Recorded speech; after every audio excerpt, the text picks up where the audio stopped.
That's Debatable is sponsored by MB&G. MB&G is specialists in the esoteric world of vehicle and furniture warranty insurance, delivering quite marvellous customer service, prompt claims payment, and a highly developed understanding of how to deliver these products in a way that is both compliant with the regulations and attractive to customers. To find out more, call Paul Smith, the Managing Director, on 07887 501 441. That's 07887 501 441.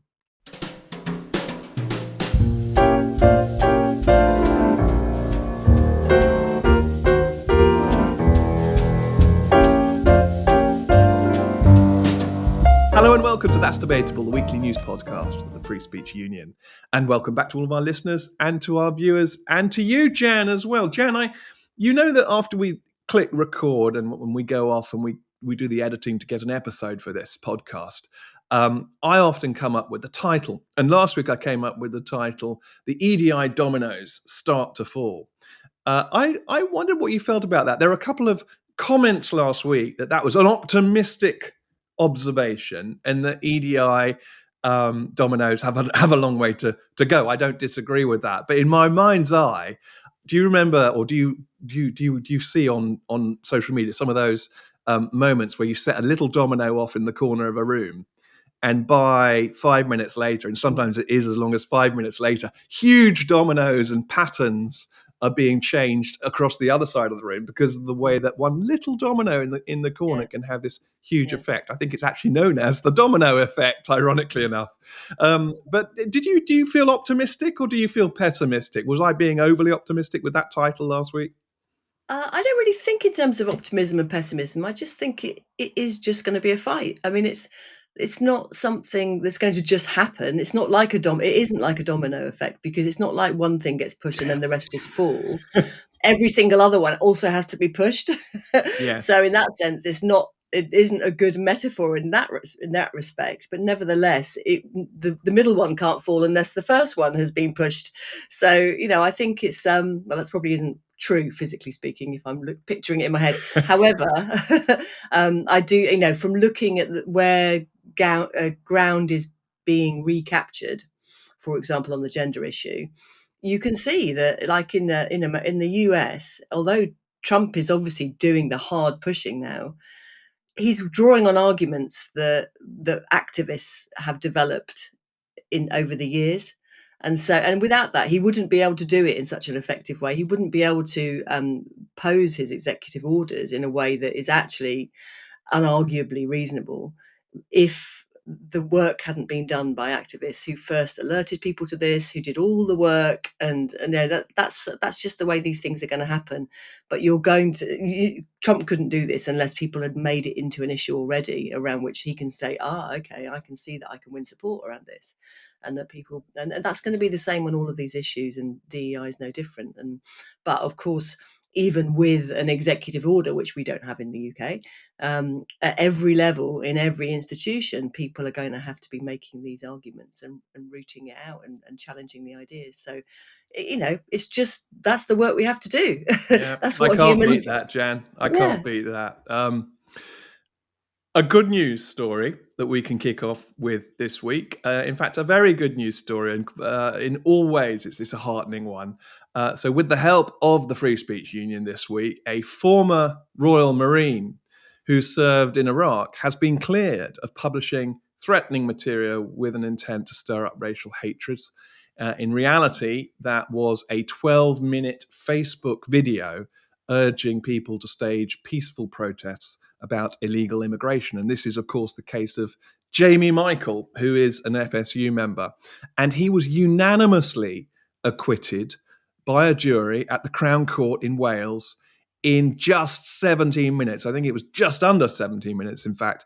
And we, the FSU, we paid his legal fees, and we arranged for him to be represented by Luke Gittos as a solicitor and barrister Adam King.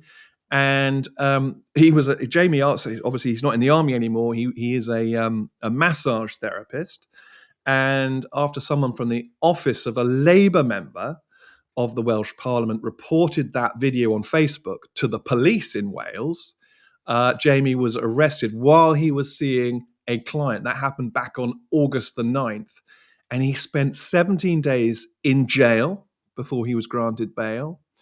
And the claim was that his language was unrelentingly negative towards immigrants, but his defense made clear that it was directed only at those who are illegal, unchecked, or radicalized.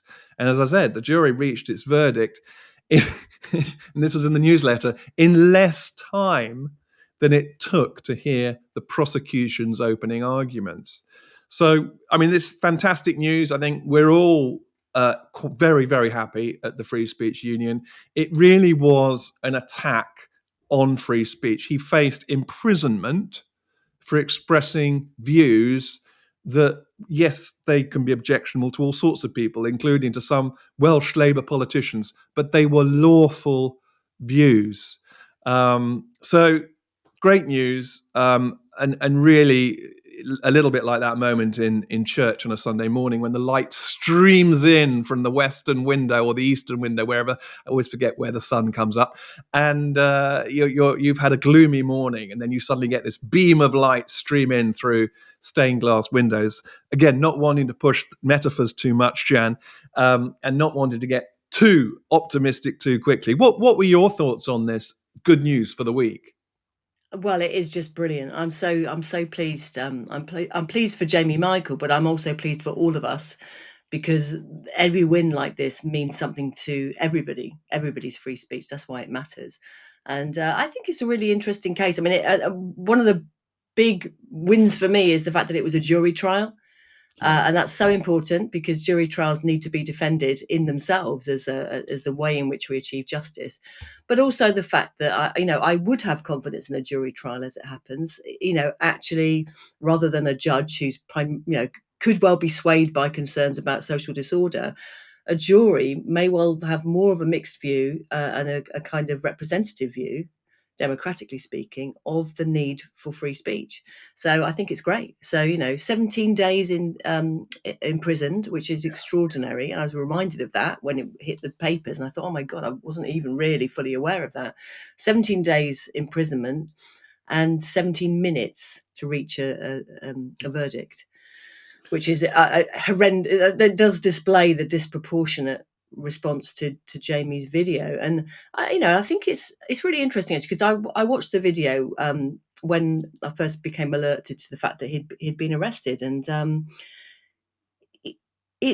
think it's interesting the reaction to it because we need people to react to the murder of children. we really do. There's somebody made the Brendan O'Neill was speaking at an event last night that I was at, and he made the point that he went to a Morrissey gig a number of years ago, and Morrissey kind of called out the audience, said, "I bet you all know the names Myra Hindley and Ian Brady, who killed a few children on the moors On the moors, yeah. 30, 40 years ago, the moors murderers." He said, I bet you couldn't name the Manchester Arena bomber who killed 21 children only a couple of years ago.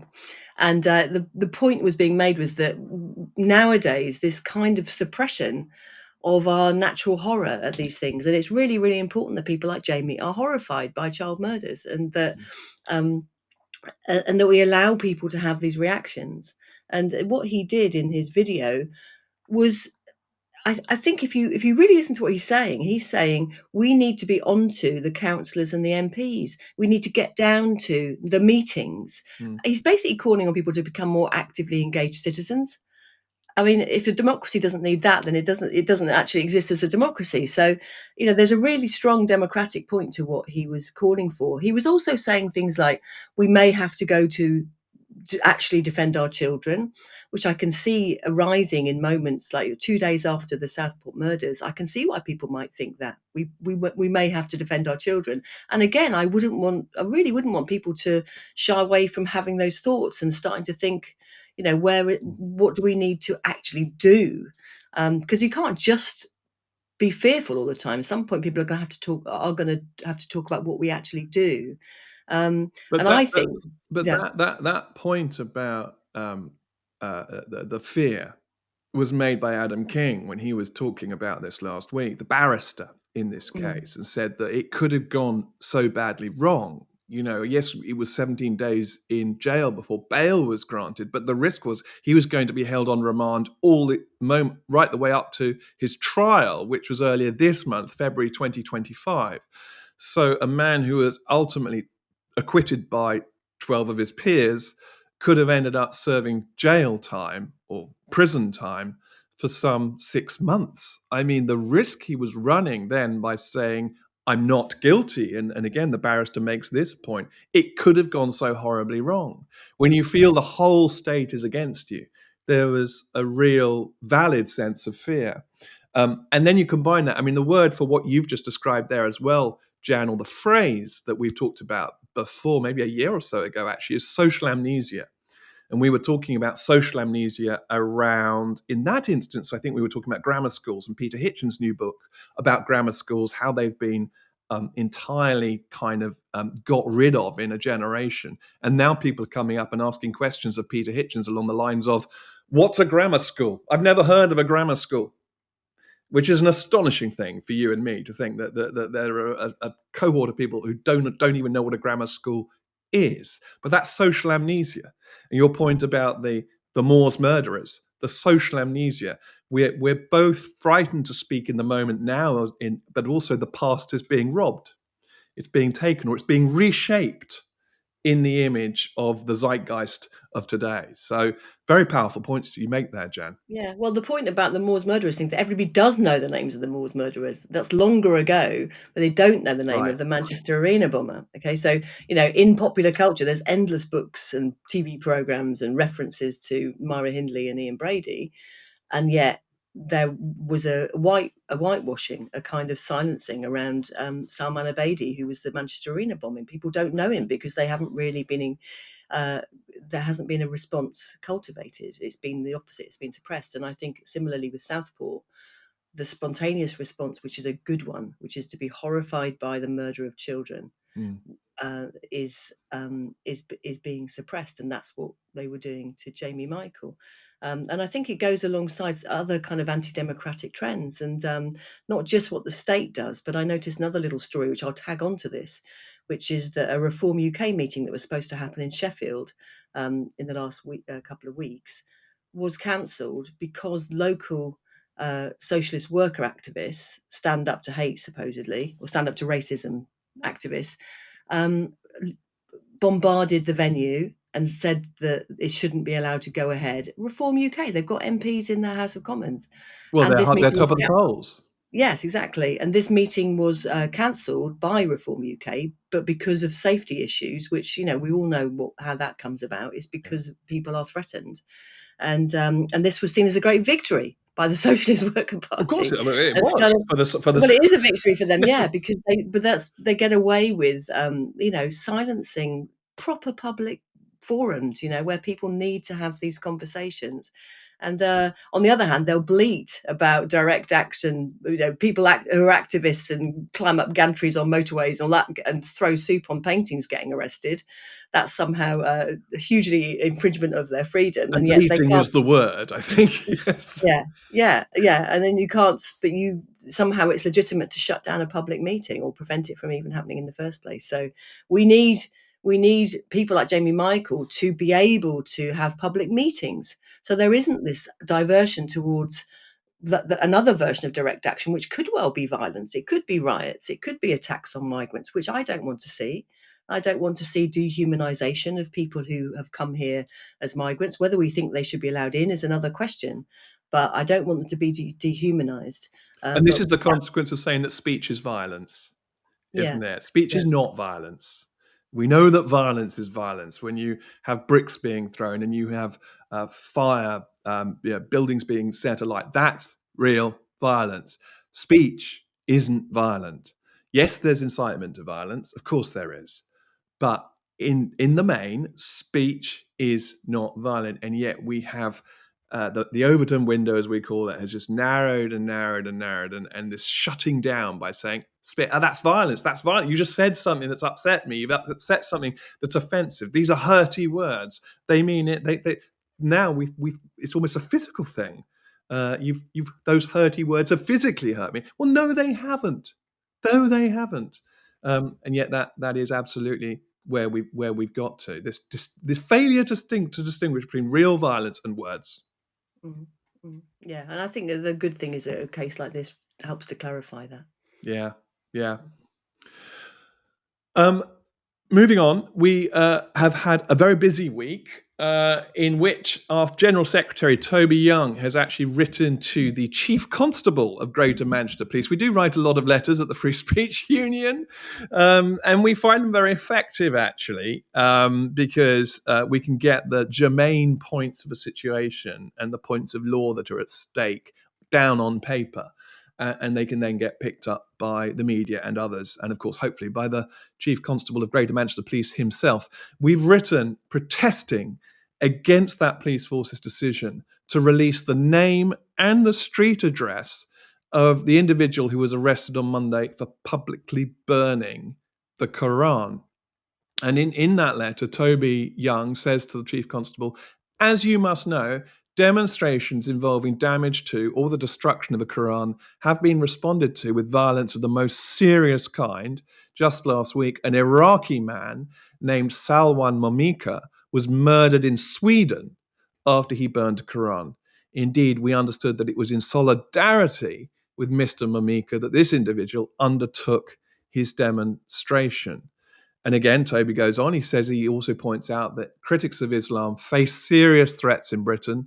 And that, again, is something that Greater Manchester Police really must have known when the decision was taken to broadcast these elements of the man's identity.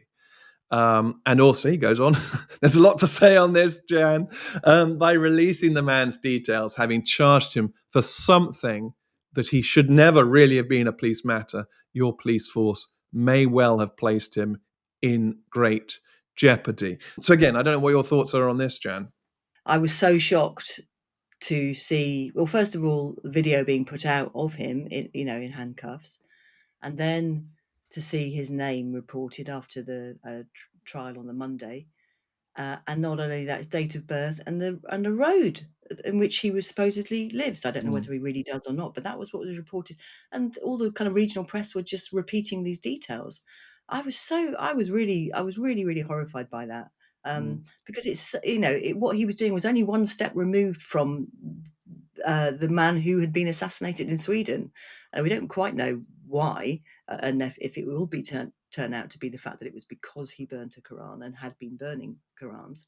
Yeah. But nevertheless, anybody with a brain would see that, okay, well, we don't necessarily, we may not approve of what he did, but nevertheless, we do want to protect the man in Manchester. So I was really horrified by that. I'm really glad we were able to kick into gear so quickly nowadays and to respond. And there really is no excuse for it. We spoke on the podcast a few months ago, actually, about anti-blasphemy activism in the UK, and a report that was written almost exactly a year ago by Alexander Meliagru Hitchens for the government. It was prepared for the UK Commission for Countering Extremism. And in that report, he says anti-blasphemy activism in the UK is gaining momentum and showing signs of becoming increasingly radicalized. So, really is the case that has anyone paid any attention to that report? If then Greater Manchester Police are able to go this far and be so naive as not to think, well, there could be some extremism, some anti-blasphemy extremism that comes immediately into play in this situation. So again, the naivety, or as you say, the willful naivety is appalling. I mean, there isn't really a better word for that, I think. Yeah, and I think it's, I mean, a lot of people also are a little bit too squeamish, I think, about book burning. Not because, and I can understand why, obviously the old kind of cultural reference point is obviously Nazi book burning in the 1930s. And I was just looking into that before the podcast. And in 1933, 25,000 books were burned publicly, ritualistically by the German Student Union, worth noting. But that was a genuine attempt to purge German society of un-German ideas, primarily ones that were associated with Jews, with also left-wing people. So the first books that were burnt were by Karl Marx and Karl Kautsky. But it was also Kafka, Brecht, Freud, Einstein, and in what's been termed a kind of cultural genocide, an attempt to just properly rid society of these ideas. And I think no matter what people think about the Quran, that idea is not going those ideas are not going anywhere. They can be challenged, but they're not. The person who burns the book is doing so at the moment, I think, in order to say, I have the right to do this. That's the point of the exercise. It's not to say, we want to completely purge society. I mean, maybe they do think that, but I think the greater meaning of the process of book burning, of Quran burning, or any other kind of text at the moment is going to be much more along the lines of, I must have the freedom to do this. So, I think we probably need to be a bit less squeamish and really take a kind of a case by case view on what the meaning of the thing is. Not to change our view of what the law should be, because the law should allow people to burn their own property, other than for health and safety reasons. But Hatton Tash, who we've defended, who is an ex-Muslim, who incredibly brave woman who goes Very to speak brave, at Gurner and has her own copy of the Quran, which has had holes drilled in it as a kind of point of desecration, because she no longer believes and has a big problem with what she thinks is in the Quran. That she must be allowed to display that wherever she wants to display it. And it's really, really important that people can express their views in that particular form if that's the way they want to express it. So hopefully we can help this chap further. And I thought there were some very interesting quotes that came from a number of sources. Actually, they jumped out at me as I was reading around this story. First of all, and again, I think this note makes it obvious that this is something a lot of people on a lot of sides of the debate are very concerned about. So first of all, there's Stephen Evans, the chief executive of the National Secular Society, and he reported to the Telegraph, or is quoted in the Telegraph, as saying that the conviction of a man for burning a Quran brings us perilously close to reinstating blasphemy laws. Then you've got Tim Dieppe, someone who I'm sure many of our listeners and our viewers will be familiar with. He's the head of public policy at Christian Concern, and he claimed that police are enforcing Sharia law on Britain's streets. And he went on, he said, one wonders whether the police would have arrested this man if he had burned pages from any other book other than the Quran. It is not a criminal offence to burn a book. And then Lord Young, I don't know if you've ever heard of Lord Young. I believe that's Toby Young. Now Lord Young warned that critics of Islam face serious threats in Britain, citing cases including that of a Wakefield schoolboy who received death threats in 2023 for damaging, in fact, just scuffing a Quran. And I thought those quotes were interesting because they're from all sides: National Secular Society, Christian Concern, Free Speech Union, just people who come at this issue of freedom from while holding very different personal views on all sorts of things. I thought was really powerful. And I think it leads us on nicely to our next item. We're not really moving on in terms of the essence of and the subject, are we, Jan? We're going to talk about the Islamophobia Council that has been proposed this week. So this is something that's been proposed by Angela Rayner in her role as community secretary, and she's planning a new council on Islamophobia and is lining up ex-Tory Attorney General Dominic Grieve to chair it. This is all according to and reported in the Telegraph. It will be a 16-strong body. And it will draw up an official government definition of Islamophobia. Now, the thing to note on this, of course, is that Dominic Grieve in 2018, he wrote a foreword to the report by the all-party parliamentary group, the APPG on British Muslims, which set out this definition of Islamophobia, which really is extraordinarily controversial because of how broad it is. But it has been adopted by the Labour Party and the Liberal Democrats and many other parties as well. But it's been widely criticised. And we will put in the show notes, we will put a link to Tim Dieppe's briefing paper that we published, and it's on the Free Speech Union website. It's a really, really good briefing paper that sets out all of these concerns around this definition of Islamophobia. And just again, to quote, before I hand over to you, Jan, to give a quote from Paul Stott, co-author of that recent report by Policy Exchange on Extremism. He said, the government is giving off worrying vibes that it is potentially amenable to restrictions on blasphemy, and that its mind is made up in favor of a definition of Islamophobia. If so, that is terrible news for freedom of speech. So much the same issue, Jan, but kind of digging in from the government as far as we can see.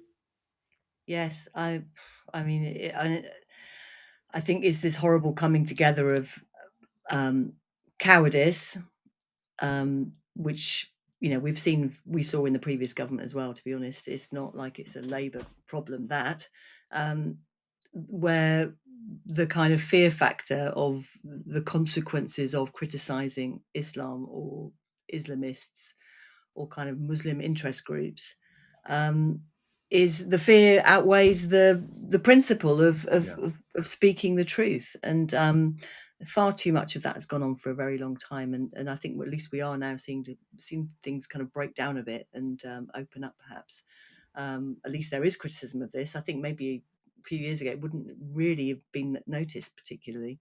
So because people were very confused by Islamophobia, this concept, which really is an invented concept that's been invented in order to protect Islamists. It was invented by Islamists, fundamentalist Islamists, in order to protect themselves. And what it does is it scoops in and uses Muslims who would themselves be criticized by fundamentalist Islamists. It kind of uses them to bolster and protect this kind of politicized Islam. And so, the Muslims themselves are going to be criticised by these people and may well face threats for not being strict enough adherents to Islam. Yeah. So, all of those kinds of issues we need to kind of break down and open things up to really explore the problems of this for all kinds of people. And so the National Secular Society has done a really good job on this. We had Stephen Evans speak actually at an event we did a couple of years ago about Are We Seeing Blasphemy by the Back Door, which was a really good event. And then we've got a couple of events coming up that are relevant to this as well. So tomorrow night, Wednesday night, we've got an event in London and online that people can come to, which is actually called the Big Bill of Rights debate. And it's going to be a kind of proper head-to-head between two great speakers about whether we need a kind of First Amendment in Britain to further protect free speech. And our protagonist, the first protagonist, is going to argue that we don't, and it won't help, even though he is very, very pro free speech. So that'll be very interesting. I'm about to get stuck into his book after this podcast and quickly have a crammer session before tomorrow night, because I'm chairing it. And so there will be an email going out to members to alert them to the online registration, so they can join up free of charge. That's the great perk of being a member. You can join our events free of charge online, but there are still some tickets available, so people go to our website. Anybody can come along, as long as you get a ticket.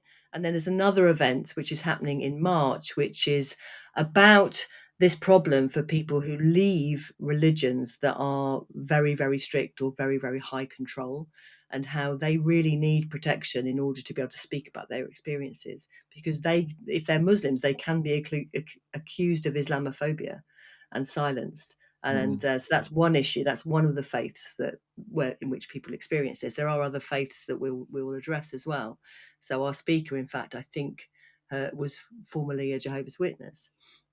So there's issues in lots of different faiths. We can learn from different experiences on that. And our own Ben Jones, who's really come to the fore on this issue as a result of his expertise from his PhD, will be one of the other speakers. And Khadija Khan, who's a former Muslim who is very brave and outspoken, she'll be on the panel. So that's in March, also on our website. So people. There was one more nugget on this story, Jan, that I wanted to draw out, which again, Tim Dieppe's paper, well worth going back to. Foreword by Professor Richard Dawkins. Again, how bringing together atheists with believers.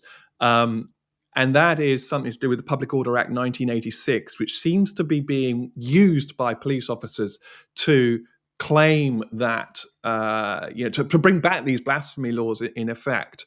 And there was a hard-won amendment to the Public Order Act 1986 called Section 29J. It's also known as the Waddington Amendment.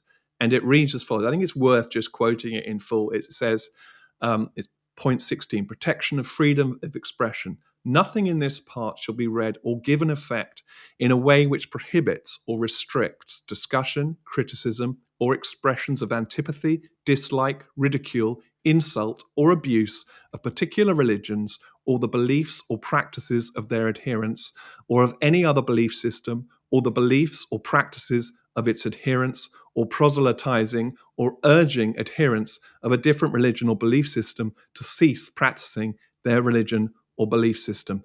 It's a very strong wording, and it was hard won. I think that's the phrase. Even back, I think it was in 06 or 07 when that was got into the as an amendment to that act, the Public Order Act 1986.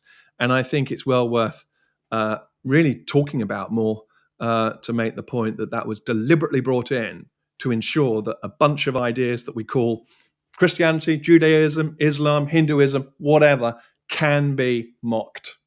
And that is free speech. That is free expression. Yeah, and I think we've become very complacent. I think probably because of the weakness of Christianity.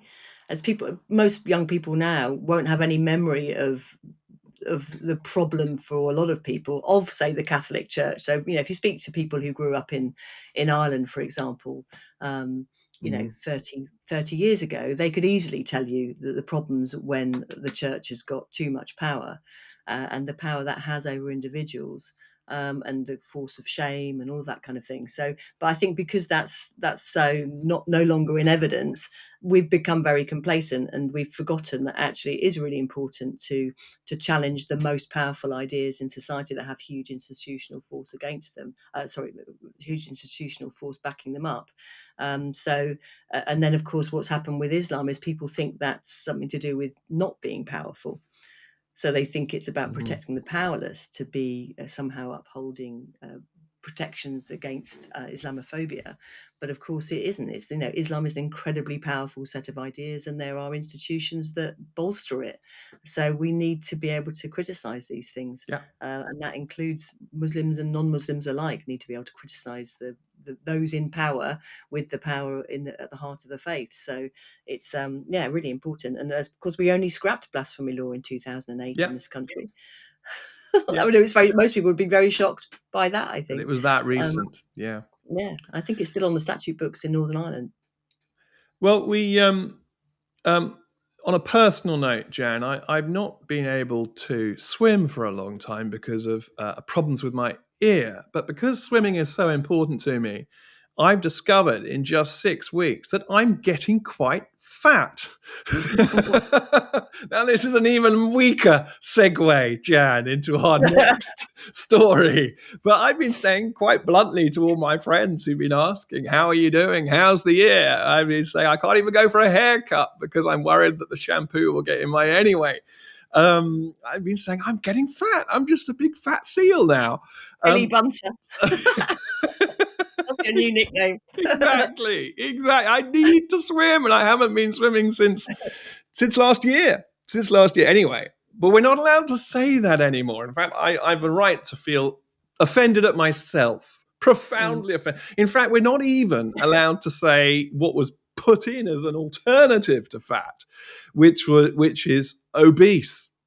So this last story, a bit more lighthearted, although still very, very serious, actually, when you are dealing with these language guides.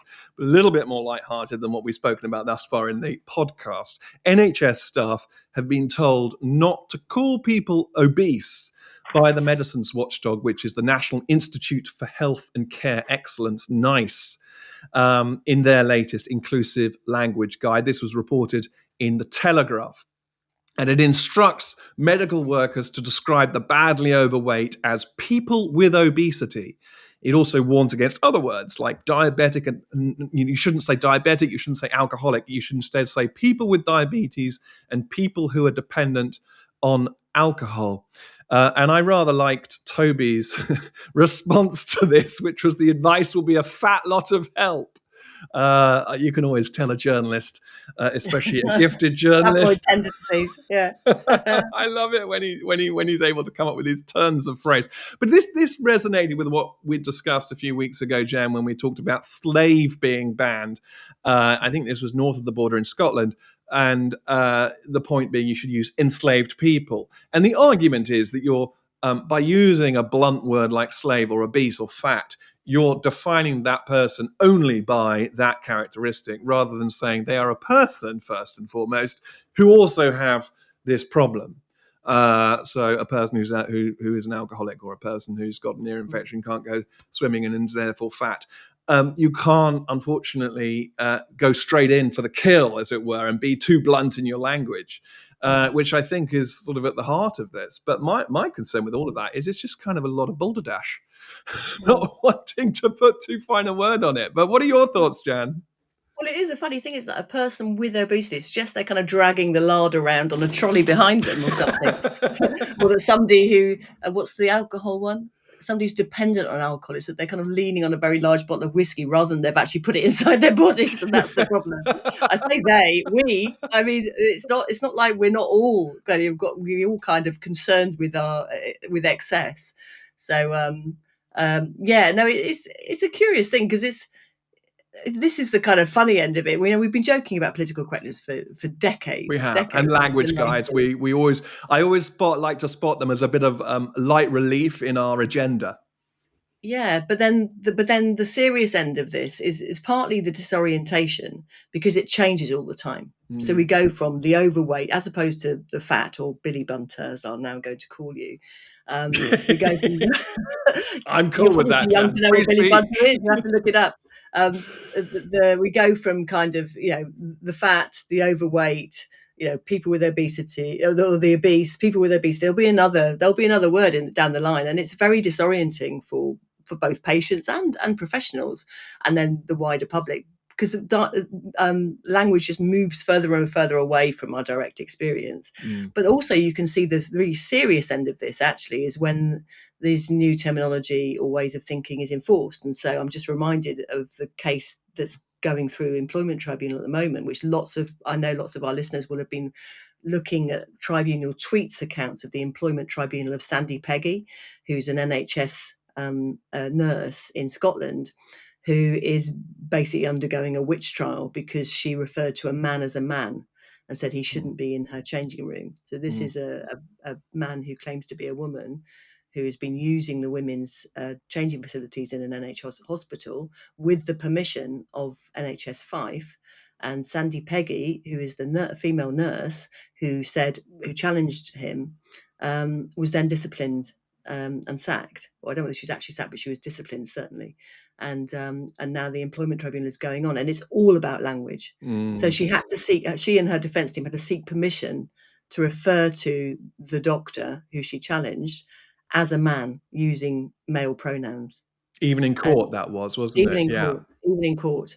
So that's, you can see when language really, really matters, because it's the only way we can communicate with each other. And it's the way in which we challenge things. It's the way in which we confront reality. It's really, really important. I mean, it's also funny, but it's not funny when you're Sandy Peggy, and it is, hopefully the outcome will be good in that case. She's got an excellent.